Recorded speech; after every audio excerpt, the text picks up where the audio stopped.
నమస్తే, welcome to gossips garage. నేను సునీల్. గులాబీ గూటి నుంచి కాంగ్రెస్లోకి వలస వచ్చిన 10 మంది పరిస్థితి ఇప్పుడు ముందు నొయ్యి వెనక గొయ్యిలా మారిందా? వలస వచ్చిన కాంగ్రెస్ పార్టీలో వారంతా మనస్ఫూర్తిగా ఉండలేకపోతున్నారా?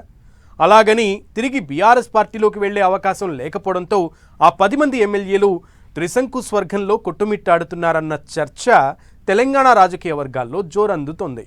మరోవైపు సుప్రీంకోర్టు ఏ క్షణంలో ఎలాంటి తీర్పునిస్తుందో అన్న టెన్షన్ ఆ 10 మందిని వెంటాడుతోందట. భవిష్యత్తు బాగుంటుందన్న ఆశతో అధికార హస్తం పార్టీలో చేరితే మొదటికే మోసం వస్తుందా అన్న అనుమానాలు వారిని వెంటాడుతున్నాయట. ఇంతకీ ఆ 10 మంది ఎమ్మెల్యేల దారెటు? వారి రాజకీయ భవిష్యత్తు ఏంటి?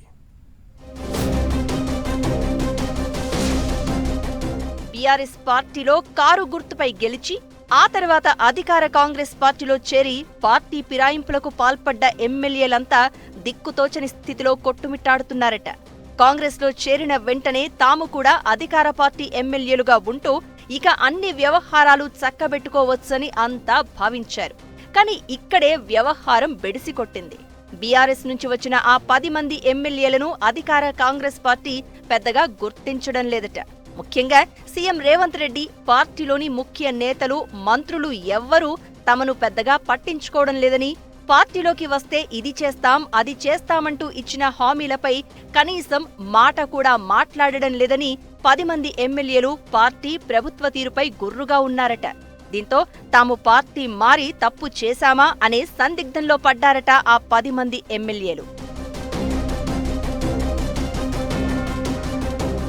అయితే కొంతమంది ఎమ్మెల్యేలు తిరిగి గులాబీ గూటికి వెళ్తే ఎలా ఉంటుందని ఆలోచన కూడా చేసినట్లు తెలుస్తోంది. గూడెం మహిపాల్ రెడ్డి, కృష్ణమోహన్ రెడ్డి, దానం నాగేందర్ వంటి వలస ఎమ్మెల్యేలు మళ్లీ బీఆర్ఎస్లోకి వెళ్లేందుకు ప్రయత్నం కూడా చేశారన్న టాక్ రాజకీయ వర్గాల్లో వచ్చినా ఆ 10 మంది ఎమ్మెల్యేలను ఎట్టి పరిస్థితుల్లోనూ తిరిగి పార్టీలోకి తీసుకోవద్దని గులాబీ బాస్ కేసీఆర్ స్ట్రాంగ్ నిర్ణయం తీసుకున్నారట.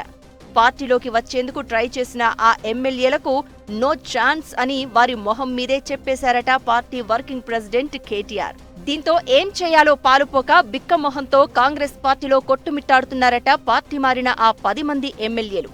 తమ రాజకీయ భవిష్యత్తు ఏంటంటూ దిగాలుగా ఉన్నారని పార్టీ వర్గాల్లో చర్చ నడుస్తోంది. ఇలా ఉంటే మరోవైపు పార్టీ మారిన ఎమ్మెల్యేలపై అనర్హత వేటు వేయాలని కోరుతూ కేటీఆర్, పాడి కౌశిక్ రెడ్డి సుప్రీంకోర్టులో కేసు దాఖలు చేయడంతో ఏ క్షణంలో కోర్టు ఎటువంటి తీర్పునిస్తుందో అని తెగ టెన్షన్ పడుతున్నారట వారంతా. ఫిరాయింపు ఎమ్మెల్యేలపై నిర్ణయం తీసుకోవడానికి ఎంత సమయం తీసుకుంటారని స్పీకర్పై ఇప్పటికే తీవ్ర అసహనం వ్యక్తం చేసిన సుప్రీంకోర్టు స్పీకర్తో పాటు ఆ 10 మంది ఎమ్మెల్యేలకు కూడా నోటీసులు ఇచ్చి విచారణ కూడా జరిపింది. దీంతో కోర్టు తీర్పుపై ఆ 10 మంది ఎమ్మెల్యేల్లో తీవ్ర ఉత్కంఠ నెలకొంది. అయితే తమపై ఖచ్చితంగా వేటు పడడం ఖాయమంటూ కొంతమంది ఎమ్మెల్యేలు అనుమానం వ్యక్తం చేస్తున్నారట. ఒకవైపు కాంగ్రెస్లో ఉండలేక, మరోవైపు తిరిగి గులాబీ గూటికి వెళ్లలేక ఆ 10 మంది ఎమ్మెల్యేలు త్రిశంకు స్వర్గంలో కొట్టుమిట్టాడుతున్నారన్న టాక్ వినిపిస్తోంది. మొత్తానికి కారు గుర్తుపై గెలిచి కాంగ్రెస్ పార్టీలోకి వెళ్లిన ఆ 10 మంది ఎమ్మెల్యేల పరిస్థితి కక్కలేక మింగలేక అన్నట్లుగా ఉందట. వెళ్లే దారులన్నీ మూసుకుపోవడంతో ఎలా ముందుకు వెళ్లాలో, ఏం చెయ్యాలో తెలియక తికమక పడుతున్నారట. సుప్రీంకోర్టు తీర్పు తర్వాతే వీరి పరిస్థితిపై ఓ క్లారిటీ వచ్చే అవకాశం ఉందంటూ తెలంగాణ రాజకీయ వర్గాల్లో చర్చ నడుస్తోంది.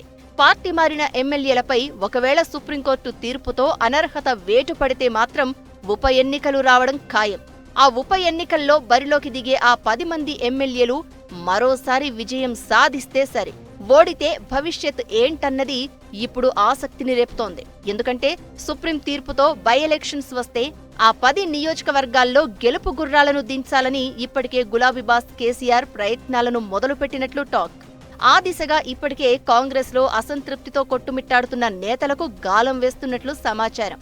అయితే ఇవన్నీ లెక్కలు తేలాలంటే సుప్రీంకోర్టు తీర్పునిచ్చే వరకు వెయిట్ చేయాల్సిందే.